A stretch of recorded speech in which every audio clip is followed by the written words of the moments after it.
What's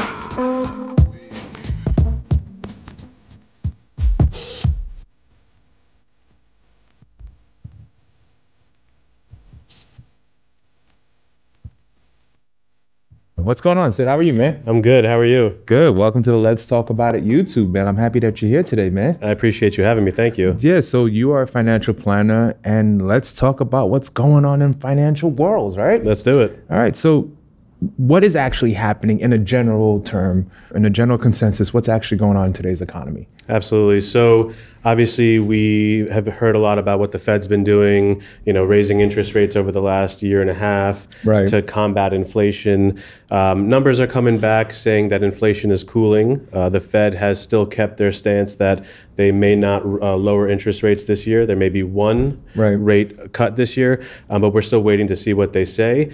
The economy seems to be strong. I mean, obviously that's, you can ask anybody on the street and maybe they'll get different answers, but from the numbers standpoint, employment's up, inflation's cooling, and the stock market's doing well. So overall, it's not a bad time. Yeah, it's difficult, right, for some people, right? Because we've seen food costs go up a little bit, and income has not gone up, the cost of that. So some of them are really feeling it, but overall, the economy is in a good direction, right? Absolutely. So we can't complain about that. So look, I'm a lender. I'm your favorite lender. I'm your referral partner. I'm all that good stuff. Let's just dive right into it. If someone is purchasing a home today, right? When I mean someone, a Gen Z, and they're getting help from the gifting of mom and dad, how should mom and dad treat it to support the purchase of their kid purchasing a home?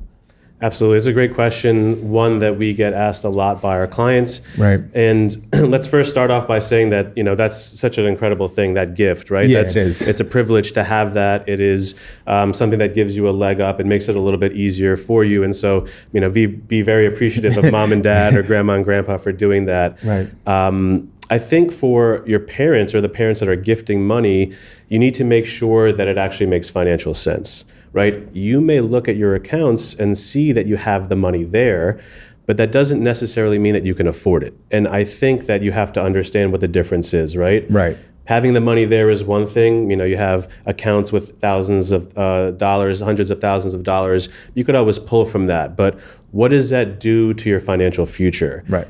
And if you pull that money to help your children, are you, putting yourself in a predicament where you may not be able to retire when you want to? Your retirement may not be as solid as you think. And if that's the case, then what we say is you can't afford to give that gift. Right.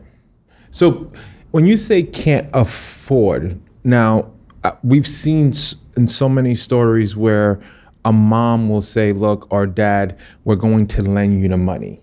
Now, in the perfect world of lending, we can't accept monies being borrowed from another institution or a letter that you're going to pay back your mom. Sure. So my question to you is, do you have the conversations with them and let them know, like, look, before you proceed gifting, when it comes to the lending component, the gifting is actually you're giving it to your child. There's no reason the child should be paying you back that money because under all terms that it's not applicable when it comes to lending. Do you go through those conversations with them at times to let them know, like, this is what it is? If you're giving, you're giving. Don't expect that money to come back? That's exactly correct. There is a difference. You have to have that conversation. What is the expectation going into it, mom and dad? Do you expect to be paid back by your children?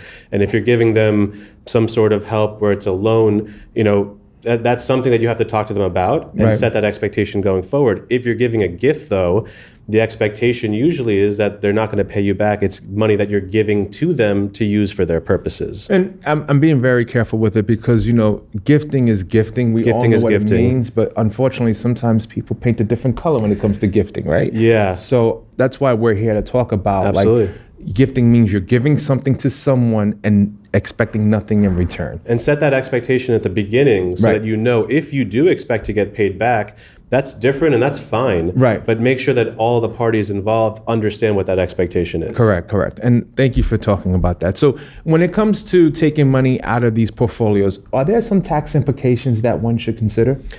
Well, there are tax implications. Let's say if you're selling an investment, you sell an investment that has a gain, you may be subject to ordinary income tax if you've held that investment for less than a year, capital gains taxes if you've held that investment for more than a year.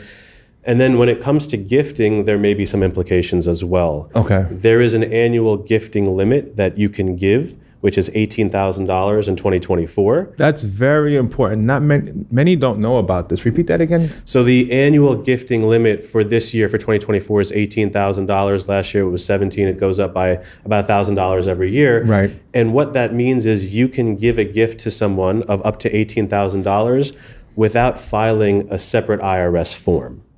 Interesting. Okay. Now, it doesn't necessarily mean that if you give, if you give your kid $50,000 as a gift for a down payment on a home, that there's a tax implication there. It doesn't necessarily mean that.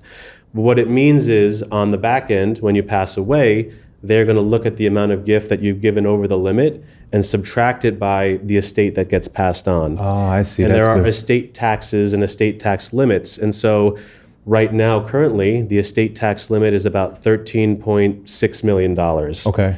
If you give a gift that is over the $18,000 limit and you pass on more than $13.6 million for one person, it's subtracting it from that balance. it's from that total, right? Total balance. If you give $13.6 million and you give a gift above that, that amount is going to be taxable. Okay. But for most people, $13.6 million is a lot of folks money. like us, like that's right? the echelon. And folks, that's for one person. If you have a married couple, double it. So that's 27.2. If you're passing on more than 27.2, talk to an estate planning attorney, figure out how to do it in a way that's not going to be as taxable. But understand that you will have to fill out a form if you're giving more than $18,000. Right. And just keep in mind how that works. Obviously, talk to a CPA or a tax professional. That's very important. Like, when you're doing stuff like that, again, it's very important that you talk to an accountant, because he or she is going to be able to help you make sure you're doing things accordingly so you don't get audited in the following years. Absolutely. And one more point to note. That limit and that amount that I gave you, $13.6 million, it might go up again next year, but at the end of 2025, so December 31st, 2025, that's the last day for that. Okay.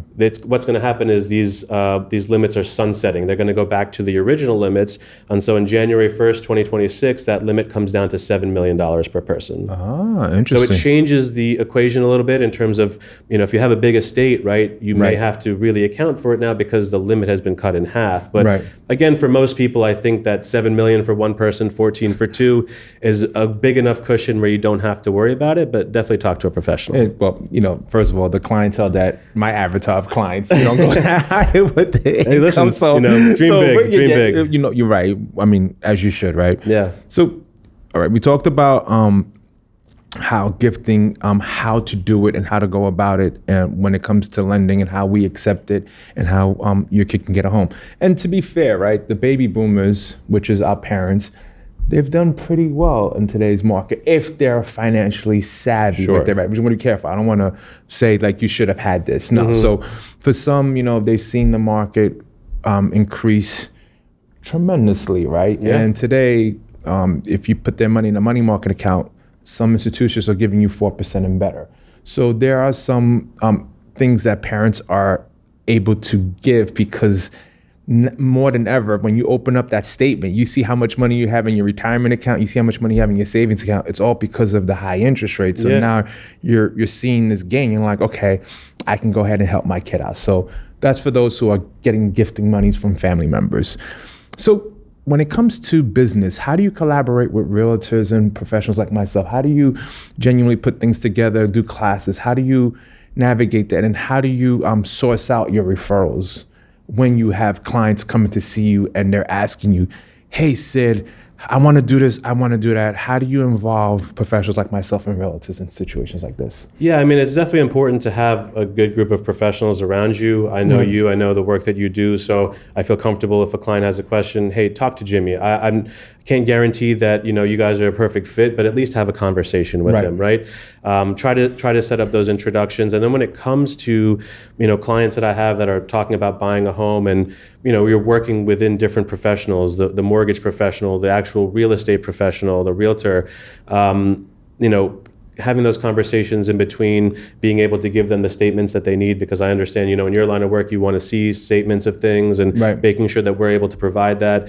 And then just being a person that the clients can talk to about it. Okay, my mortgage professional brought this up, or my real estate professional brought this up. What do you think about that? How does it fit within the plan? Does this change, what we're trying to do overall? Okay. And also too, when clients are coming to you, do they also feel like, I want to go buy a house? Do you get clients like, I want to go buy a house, how should I go about it, and what steps should I take? Yeah. And if they do, what kind of conversations do you have with them, right? Absolutely. We get a ton of those, right? There's a lot of clients that are looking to buy a home. We have some clients that have been successful, but you understand, the market right now, it's very difficult. And so the main question is, looking at my financial statement, Sid, and looking at what we have, what can we afford? Right. And part of the process is just educating people on the home buying process. Which you do a good job too. I see. Thank you. Yeah. No, I appreciate that. I try to tell my clients, and unfortunately, we don't get this kind of education in school. Right. But understanding, like, if you buy a $500,000 home, how much are you putting down, and then what your monthly payment's going to be when you get the mortgage, right? Understanding there's two sides to the equation. Understanding if you put less down, what does that do to your mortgage payment? If you put more down, what does that do? And then how do you work within your budget and your finances? You may have X amount to put down, but the monthly payment may be exceeding what you're comfortable with and what your family can handle. And how do we work around that? Keyword, you mentioned family. I think one of the things that we don't talk about, and we should talk about it, is when you have childcare, you have kids' activities, that number just, it goes from, it can start from $200-$300 to thousands of dollars a month, easily. Especially these past 3 years, we've seen childcare expenses go over 20%. So someone putting their kid into childcare and activities and all that stuff, they just don't understand how that money plus your mortgage money plus your liabilities, how much that can put you in a situation. Right. So it's so important to talk to a professional like yourself before planning on buying a house. I want to talk to a realtor. Actually, you should talk to your financial planner, your financial advisor, and ask, look, I'm in this situation here. Do you think it's suitable for me to do that? Because these numbers come up, and keep in mind, and it's very important, I know you explained that very well, after taxes, you have to pay these things. Exactly, yeah. So you feel like you're making $250,000. Like, okay, it looks good, but after taxes and deductions and insurance and everything else, things sneak up on you. So it's so important before you buy a house, you should, doesn't matter how much money you have. It really doesn't. A financial planner like Sid, he'll work with you if you have $500 in your account. You just got to talk to somebody, because what you don't want to do is get into a situation you can't afford it, and now you're using credit cards that are charging over 25%. Over 20%. Over 20%. Crazy. And then you're borrowing from here, you're paying this, So it's so important to talk to a professional like yourself when you're going into situations like that. So I mean, like you said, it's people get into situations, they get into trouble. It's very easy to do that, overextend yourself. Right.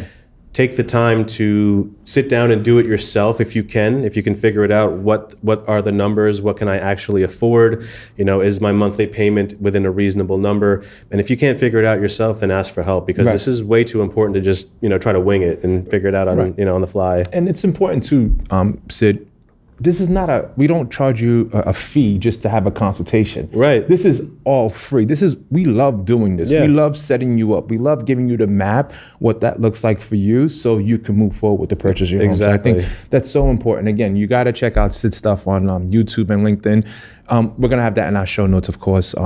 See how he insightfully puts things out there for you if you decide to purchase your home, because that's very important, especially young generation. And to be clear, you don't need 20% down.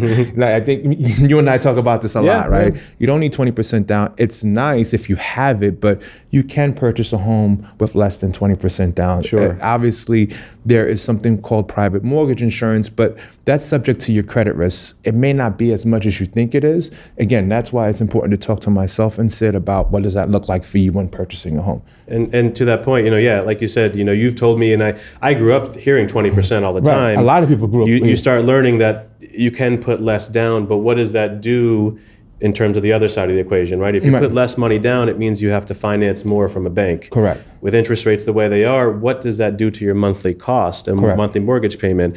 Is that something that you can handle? Right. So, you have to kind of figure out the balance, and having a conversation with a professional may help you. Yeah, absolutely. What questions do you have for me, right? Because I see things in one lens. I think all real estate, but you think of a complete package. What are some of the questions you have for me as it relates to financial management? Well, one of the things I get questions on from my clients, and I'm curious to your position, is your primary home an investment? And do you view it as an investment? Because I've had these conversations with a lot of people. You're in the real estate business, so I'm curious to hear your take on it, because I think, a take that maybe not a lot of real estate professionals would appreciate. Well, I look at it this way. Yes, I believe having real estate is important. I wouldn't put a price on shelter, because in the end, I need it. It helps me, it grows my family, it provides. I like to see it. However, I'm a firm believer in the stock market. I do believe if you put your money in XYZ stock, as you can see, certain stocks, we'll just throw it out there. We're not saying to invest, because we want to be very careful in our language. If you looked at the Home Depots and Netflix and Disney, if you bought it 20 years ago, that same down payment that you put today into that stock, and you look at the stock price today, you did okay, right? That's simple arithmetic. I like it because of the fact that you can make money off the stock market because of dividends and how appreciation does happen. Now, to be honest with you, you can lose it as quick as the business goes up, right? But it's one of those things that I always feel like you're always going to make a little bit more, my opinion, when purchasing stock. If you have a home, that's awesome, because keep in mind, homes also have a liability, right? There's some cost that comes to maintaining the home, where when you own the stock, it's not so much, right? It's just like one of those things that it went up, it went down. I'm going to capitalize off of this. I'm going to sell some shares to do other things with it, or buy other stocks or anything like that. So to answer your question, I don't think you should day trade your your primary resident. You should not be day trading your primary resident. I'm a strong believer in the stock market, but I also feel like having real estate is important, and one shouldn't put a price on it. If it makes you money, yes, appreciate it, but don't look at it. It's gonna give me this. There's no guarantees in life, right? So that's how I would. That's how I'm answering your question. Yeah. Don't put a price on where you live. Appreciate the return. Obviously, if it makes you money, take it, because we do see 2 to 3% these past couple of years has been fizzled. We've seen 12 to 20% in appreciation. But remember, what goes up goes down. What goes down goes up. So I like to see it, but also invest in the stock market. Yeah, no, absolutely. And I'll say I don't pick stocks myself. Right. I love buying a broad index or an ETF that covers a big basket of stocks, because you pick one stock, there is a chance it goes down to zero. Correct. If you buy, let's say, the S&P 500, the chance of 500 companies going to zero is really small. And if that happens, I think we have much bigger problems in we do. your portfolio. Yes, we do. Yes, we do. And the way that when clients ask me, like, should I view my primary home as an investment, I tell them no. To me, your primary home is a use asset, and that's the biggest reason why you buy it. Correct. Is because you want to have the space to have your family or whatever you want to do in that home. You want to be in a good neighborhood, in a good school system to raise that family. I'll give the example of my dad and my parents. We don't live far from you guys, right? Right. They bought that house in 1999, and my dad had already been a financial advisor for about 5 or 6 years. And I've asked him, I said, did you ever think about the rate of return? He said, absolutely not. I never factored in the return that the house would get me into my financial plans in terms of like retirement. He said, I bought the house because we could afford it, and it was an asset that we were going to get a lot of use out of. Right. He knows that after 30 years, he's going to sell it and make money. Right. But that's not the primary His driver. intentions was not to do that. And so when you're buying a primary residence, not an investment property, a primary residence for your family and for you to live in and work and do those things, I don't view it as an investment. It's a use asset. make sure that you can afford it, and make sure that it actually makes money sense to you. It's key that you said that, right? Because prior, when you asked me that question, we saw it like 3 years ago. People were day trading their homes. Oof. I mean, like every 2-3 months, someone go to a gathering. I got such and such home. I'm gonna sell this. I'm gonna try to move up, move down, whatever.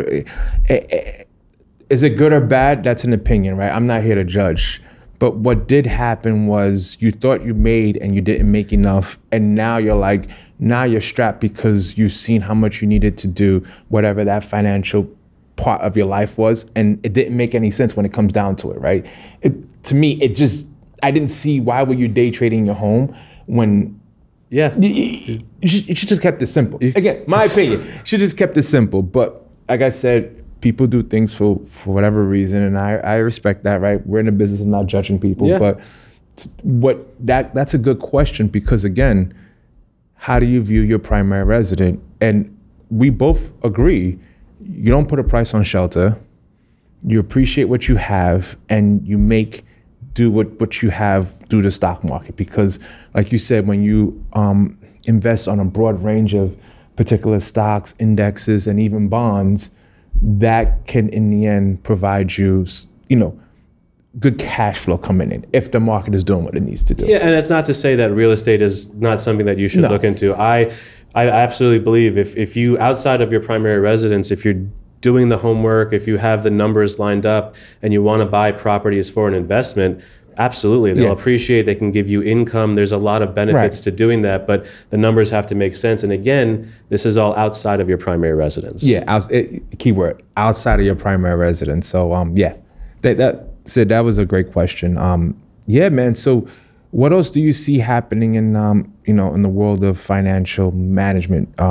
What else you can explain that my clients who are purchasing homes in the real estate platform, what some of the things they should look out for right now? Yeah, I mean, I think honestly, the biggest thing is understand your numbers, understand cash flow, how much is coming in, how much you're paying in taxes. If you have a W-2, a lot of that is going to be taken care of on the back end through your company. But if you're a 1099 contractor or freelancer, set aside money for your taxes, make sure you're paying that, and understand obviously the outflows, right? Mm-hmm. It's not enough to just make money. We can't spend everything that we make. We have to spend less than we make and put the difference to work. And you have to figure out what your priorities are. That's key words. You said you have to make what you have to stay within your means. Yeah, that's very key. Yeah. A lot of us have been spending more than what we can afford, and we've seen what can happen. But that's key that you mentioned that. That's very key. Yeah, man. So I don't have much more to say. I mean, I think you covered a lot when it comes to financial management, financial literacy, and some of the things to look out for. As we end, is there anything you want my clients to know, the world of those who listen to me? Yeah. Is there anything else you want to put out there? My biggest thing with all of this, and this is why I love coming onto your show here. I talk to you about this all the time. I myself have a YouTube channel, and I want to educate people. I don't think enough people realize, there's nothing that you can really think about.